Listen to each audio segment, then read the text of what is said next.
podemos cambiarlo juntos. Empecemos por el Caliche de Villaduarte y Elías Piña. Hermanos, todos unidos en el Teletón Futuro Cierto, recaudaremos 25 millones de pesos para construir viviendas dignas y abrirle las puertas a una vida decente. Celebremos el Día del Trabajo con la solidaridad.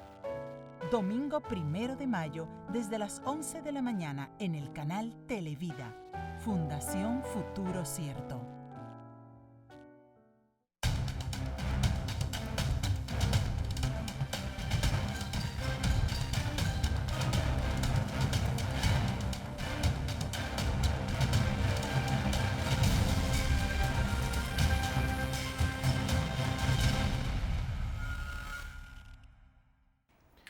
Bien, continuamos con más informaciones. Tenemos un documento acá. Primero vamos a mostrarles que la Conferencia del Episcopado en la Pontificia Universidad Católica Madre Maestra hizo un reconocimiento a periodistas con motivo de estar cerca ya el 5 de abril, que es Día del Periodista. Le reconoció la labor de periodistas y medios de comunicación al acercarse a esta fecha. Por esta ocasión, el obispo Víctor Masayés, obispo auxiliar de Santo Domingo, dictó la conferencia con el título Misión del comunicador a la luz del magisterio del Papa Francisco. Los homenajeados fueron María Isabel Soldevila, jefa de redacción del Listín Diario y docente de la Pucamaima, por su apoyo y colaboración en el ámbito docente y periodístico. También Ramón Urbáez por su ejercicio en el escenario religioso. Recibió distinción el periódico La Información de Santiago por 100 años de servicio informativo, Departamento de Comunicación Social del Campus Santo Tomás de Aquino de la Pucamaima y el Campus de Santiago por los logros alcanzados en la formación de comunicadores. El evento fue organizado por la Dirección de Comunicaciones Corporativas de la Pucamaima, tuvo ayer en el Salón Ejecutivo del Campus Santo Tomás de Aquino. Fueron invitados veteranos comunicadores y periodistas Uchi Lora, Percio Maldonado, Julio Jacín, Héctor Linares. Por la Iglesia Católica estuvieron presentes Yud Tadeus Ocolo, el nuncio, Raúl Benito de la Rosa y Carpio, obispo emérito de Santiago, Monseñor Gregorio Nicanor Peña, presidente de la Conferencia del Episcopado, quien pronunció las palabras de bienvenida y reverendo Padre Alfredo de la Cruz Valdera, rector de la Pucamaima. Por tal motivo, el obispo auxiliar Víctor Masayés dijo que la iglesia ha sido fundada para comunicar el mensaje de otro y llevar la salvación a los hombres. Ella es consciente de que forma parte de su misión predicar el mensaje de Jesucristo, comunicar una vivencia, transmitir una experiencia, y por esto la iglesia ha tenido que aprender a comunicarse con el mundo, pues su maestro le ha dado un mandato que es: vayan por todo el mundo y prediquen a toda criatura. Esto es parte de de una conferencia titulada Misión del comunicador a la luz del magisterio del Papa Francisco. Aquí Monseñor Masayés dice que habría que preguntarse qué es lo que hace irresistible el estilo comunicativo del Papa, qué es lo que ha generado el llamado efecto Francisco, y es que con Francisco surge un Papa de cercanía, humildad, respeto, inclusión y diálogo que deja de lado a los discursos prefabricados y habla a la gente de corazón a corazón. A ver, aquí hay algo interesante, como otras cosas más dentro del discurso, es que dice: el Papa Francisco nunca ha tenido reparos en ser autocrítico con su propio staff, es decir, los miembros de la curia. Con toda la libertad ha sabido sacar los pecados capitales de la curia. En diversas ocasiones se ha referido también a los pecados de la prensa. Ilustra eso, los comentarios de la prensa, los pecados de la prensa, con la siguiente frase: la prensa libre, laica y también confesional, pero profesional. La profesionalidad de la prensa puede ser laica o confesional. Lo importante es que haya profesionales y que las noticias no sean manipuladas. Para mí, dice el Papa Francisco, es importante porque la denuncia de las injusticias y de las corrupciones es un buen trabajo. La prensa profesional debe decir todo, pero sin caer en los 3 pecados más comunes. No ve televisión desde el 90. El Papa Francisco. Toda su información la tiene de los medios digitales. De medios digitales, sí. Es un papa de este tiempo. Dice que los tres pecados principales de la prensa, lo dice el papa. La desinformación, es decir, solo a medias la verdad y no el resto. La calumnia, cuando la prensa no profesional ensucia a las personas. La difamación, es decir, cosas que quitan la fama a una persona. Estos son los tres defectos que atentan contra la profesionalidad. Y sobre la corrupción, ver bien los datos y decir las cosas. Hay corrupción aquí por esto, esto y esto. Y luego un periodista profesional verdadero, si se equivoca, debe saber pedir perdón. Estos son, a su forma de ver, los tres principales defectos que atentan contra la profesionalidad de la prensa. Doctor, desinformación, calumnia y difamación. Usted sabe que decir la verdad a medias en lo que es la mecánica de trabajo, a veces en las redacciones, a veces es en los periódicos, los medios, ahora gracias a Dios con las redes digitales ya hay algo que se ha superado mucho, que es la presión de la hora de cierre, porque quizás existe el reto de la inmediatez por el asunto de que se está informando prácticamente en tiempo real. Pero cuando se tiene, por ejemplo, la hora de cierre de un periódico o de un noticiero, muchas veces no se puede salir con toda la información. Y a veces hay gente que no entiende que por decir algo rápido puede incurrir en uno de los tres errores del Papa, que el Papa Francisco designa como pecados de la prensa: desinformación, calumnia y difamación. A veces la rapidez con que se informa resta tiempo y espacio a los desmentidos. Que es una de las causas principales por la que mucha gente padece algunas de las acciones de los medios de comunicación, que están llamados a hacer bien y no a hacer mal. Dice también que la comunicación debe buscar la verdad y no desinformar, y que para la existencia de un proceso de comunicación es necesaria una auténtica y sincera búsqueda de la verdad. Por esta razón, cuando se pretende esconder la información, se convierte en mercancía donde se invierte el valor de los datos por el valor buscado en el ocultamiento. Ese acto se notó mucho, que esa es la nueva Iglesia Católica Dominicana. Mira, ahí Que hay un relevo. Ahí estaba el rector de Ucamaima, no estaba Agripino, estaba el presidente de la comisión de La conferencia del episcopado, que es el obispo de Higüey, ¿verdad? sí. No estaba López Rodríguez. No, porque López Rodríguez tiene... Bueno, te problema. estoy diciendo. ¿Tenía qué? No, parece que entonces como que ha estado un poquito más. Pero de la fue al rodilla. libro del director del listín. Ajá. Lo que te quiero decir es que se veía un contrato. Por ejemplo, el mismo anuncio que uno estaba acostumbrado a ver a Wojciechowski, estaba Ocolo. Es una iglesia nueva, una iglesia nueva. El único era el padrino de esa iglesia nueva que estaba ahí, que es de la Rosa y Carpio, que fue el que formó esa Masalles, ¿verdad? Sí, se ve que ya son nuevos miembros, son como de una... Sí, es como una nueva camada, una nueva generación. No una ya. tendencia, una nueva generación. Pero que el que más viejo es como quiere viejo, ¿tú entiendes? Pero tú tienes al rector de Ucamaima. El rector de Ucamaima nació en el 63. En el 63. Jovencito. Sí. Ese no vivió los tiempos del asunto de la persecución. Ese es de Villatapia. Sí, pero también bueno, ellos tienen su llamada pastoral de la comunicación, la Iglesia Católica, y siempre han procurado hacer ese tipo de encuentros, y también de vez en cuando como recordarle a la gente, porque a los periodistas, cuál es a veces la función. Yo siempre vivo diciendo a veces que nosotros estamos pasando por una situación en cuanto a medios de comunicación, de que lamentablemente a veces el personal de prensa se ve muy presionado a lo que tiene que ver con periodistas escribiendo para que los lean otros periodistas, incluyendo sus propios jefes en algunos casos, de que muchas veces el Papa Francisco, dentro de las cosas que menciona, me recuerda mucho a lo que tiene que ver con la espectacularización de las noticias, doctor.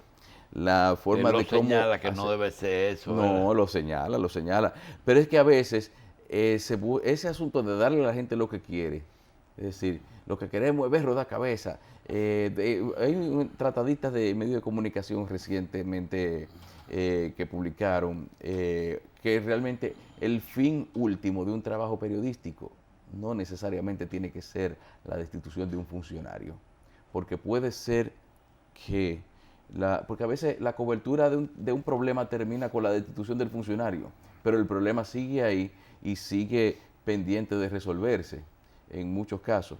Y por eso hay que tener a veces mucho cuidado con eso y tomar en cuenta recibir con beneplácito esos toquecitos para volver al camino original. Mira, yo creo que, no sé si lo trata el Papa Francisco, porque él lo que hizo fue un resumen de la política de prensa de Francisco.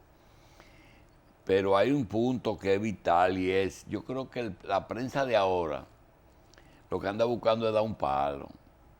Sí, doctor. Un palo, no importa que... Y tú te das cuenta en lo rápido que desaparecen noticias, aparecen otras, porque dejan de ser... Hay una falta de seguimiento. Sí. Eso es lo que sucede. Aquí pasó algo que... Tú sabías que aquí un ex rector de la universidad, candidato a senador por la tercera provincia más grande, fue muerto por un líder de equipo pesado, con un sindicalista, un candidato del mismo partido, y ya eso salió de la prensa. Sí. Ya eso debería darse seguimiento. Hay muchísimas causas, muchísimas lagunitas que quedaron que uno quisiera saber. ¿Cómo que lagunita? Es que eso está presente ahí. Sin embargo, lo sacaron porque la prensa a veces está al servicio de organizaciones políticas. Deja eso tranquilo. No vaya más lejos también, doctor. Se perdió el conteo de los niños que mueren en el Robert Reed. Ah, no, eso no Eso me era también, importante. eso fue nada más. Eso lo contaron una sola vez y se armó un lío. Una sola vez. Una sola eso vez. No lo contaron ni antes ni después. La nueva directiva que pusieron, supuestamente, porque parece que el problema, lo que yo le digo, hay gente que lo que piensa que para tranquilizar a la gente, le entregan una cabeza, le echan un cristiano a los leones, como dice usted. Sí. Entonces, Todos los días hay que echarle uno. no, entonces hay cosas que hay que darle seguimiento, así. También dice... Y dime una cosa, Ajá. las investigaciones tienen que ser primera plana. Mire, lo que pasa es que en la investigación periodística es, como te digo, como lo más auténtico, lo más original que puede presentar un periódico. Es lo Diferente que le da a otra. Es lo que le da la personalidad al medio. Es decir, Pero yo quiero preguntarte, el tema de la victoria es un problema desde su misma creación. sí. El listín pone un equipo y esa persona investiga lo que todo el mundo sabe. Eso es primera página una semana entera. Sí, pero es como le digo, es un trabajo especial que por lo menos que durante el tiempo que se esté publicando crea una fidelización del lector para dar seguimiento a las cosas que pasan. Sobre todo, recuerde que en La Victoria, detrás de esas paredes, hay mucha gente conocida por gente que está en la calle y quizás todo el que tiene un preso en La Victoria quiere, o todo barrio en el cual hay una persona que está presa en esa cárcel, que son varios miles los presos que hay, está interesado en ver en las condiciones en que se encuentra esa persona y en las condiciones que se está desenvolviendo o si hay un problema de seguridad. Además de que también, como usted dijo, hay gente que está condenada por casos grandes que está ahí adentro y que a uno le gustaría saber cómo lo está pasando. Conseguir que la Procuraduría te permita meterte 30 días preso para hacer un trabajo. Esa fue una cosa buena que pasó ahí. Le permitieron a 2 periodistas estar presos durante 30 días. Lograr montarse en una yola para allá a Puerto Rico. ¿Verdad? Sí. Irse a vivir a un barrio de narcotraficantes. Irse a vivir a un barrio de narcotraficantes. Es decir, son experiencias que son motivos de trabajo de investigación que valen la pena para un periódico Y yo me pregunto, al final de ese trabajo, un editorial para trazar las normas que tú dices. Pero es 7 días de primera plana. Bueno, es que también hay un recurso, como le digo, hay que desplazarlo de un momento a otro, como se digo, por lo menos no darle la primera.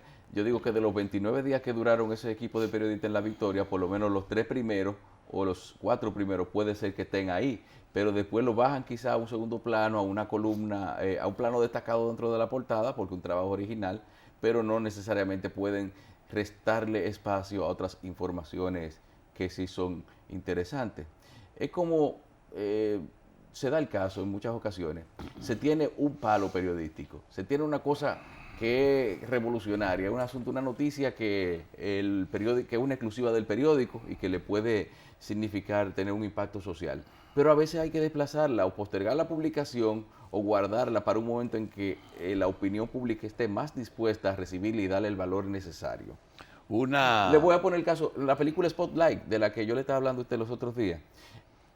El escándalo de los pederastas de Boston se iba a publicar, duró más de un año para ser presentado, debido a que cuando tenían el reportaje listo, ocurrió el 11 de septiembre, el atentado a las Torres Gemelas.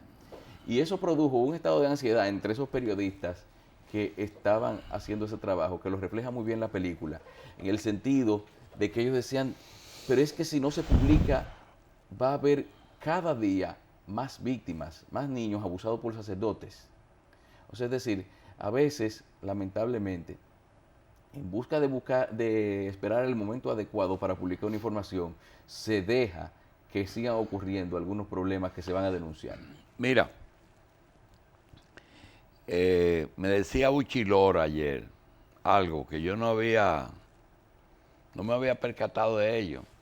Me está diciendo, mientras Masalles hacía el resumen de cómo ve el Papa la prensa, decía que el principal elemento que tiene la Iglesia a nivel mundial, el principal evento que tiene la Iglesia a nivel mundial, ocurrió en Santo Domingo y la Iglesia no lo ha explotado, digamos, para usar una palabra de prensa y de crédito, que fue el sermón de Montesino. Sí. Es decir, el primer reclamo en contra de una sociedad colonialista que se oponía totalmente a ese discurso. Montesino en el convento se disparó ese discurso en favor de los indígenas. Que para ese tiempo la iglesia, o por lo menos la corriente, vamos a decir, realista, por decir realista en el sentido de que estaba muy vinculada a lo que eran los intereses de la realeza, decía que el que no estaba bautizado era como si no tuviera alma. No existía. No. No era un ser humano. No. No era un ser humano. Pero hay más. Esa sociedad comenzó un proceso que terminó en la expulsión de los dominicos de la isla de Santo Domingo. Si tú te buscas la historia, encuentras que a partir de ese sermón se inició eso. Y decía que por qué la iglesia no reivindica ese evento. Yo le sumo otro evento. ¿Cuál más? Pero ese es nacional, no es... Mira, Montesino es mundial, es de América, sí, es de República Dominicana. Eso ocurrió aquí. El que yo creo es la pastoral del 59, del 60. A ver, ¿por qué? Porque en medio de un Trujillo, ¿cómo es posible que a todas las parroquias de República Dominicana, sin Trujillo saberlo, haya llegado esa pastoral y se haya leído y no se pudo evitar? Y la leyeron a la misma hora y el mismo día en todas partes. Y nadie hizo esa denuncia. Ni siquiera los curas trujillistas. Fue increíble eso. Que ocurriera algo de esa magnitud sin que el régimen se enterara No, previamente. primero el valor que tuvo la pastoral. Y después, ¿cómo es posible que él no la pudo parar? Decidieron inclusive hasta matar 2 obispos, porque los obispos se salvaron pero hay un relato de Abel González que dice que Balaguer devolvió a Tomás Reilly lo llevaban a un lugar preso y dijo, devuélvanlo y tráiganlo a Palacio. Y le dijo, mire, monseñor, Trujillo lo acaban de matar. A él lo iban a matar, a Tomás Reilly. Entonces, esos dos eventos, decía Uchi, que quizás la iglesia como debiera retomarlo. Así como hay hechos que el país está lleno de ellos y que a veces tú dices, eso es política, eso es campaña. Había ahorita que viene José nos va a recordar eso, había un linotipista en La Información que recibía por linotipo todas las informaciones de la Segunda Guerra Mundial. Sí. Y entonces él era ¿cómo que se llama? El que ponía, que prohibía y autorizaba y no. Sí, ok, sí. El censor. El censor. Decía, eso es propaganda yanqui, eso es propaganda aliada, eso es propaganda aliada. Sí. Y él lo eliminaba. Sí, pero a su propio criterio. Él era que decidía eso. Bueno, pero eso es decidir lo que va o no va. Es una cuestión a veces muy relacionada con la creencia intrínseca. Sí, seguro, sí. del periodista o Sí. de la persona, porque ese ni siquiera era periodista, él lo que era un técnico que recibía el fax, ¿cómo es? El linotipo. El linotipo, el teletipo. Eso se va y eso no sí va. va dando cuenta de Llegó eso. Pero Feli. esas son de las cosas que pasan, doctor. Vamos a una pausa, volvemos en breve.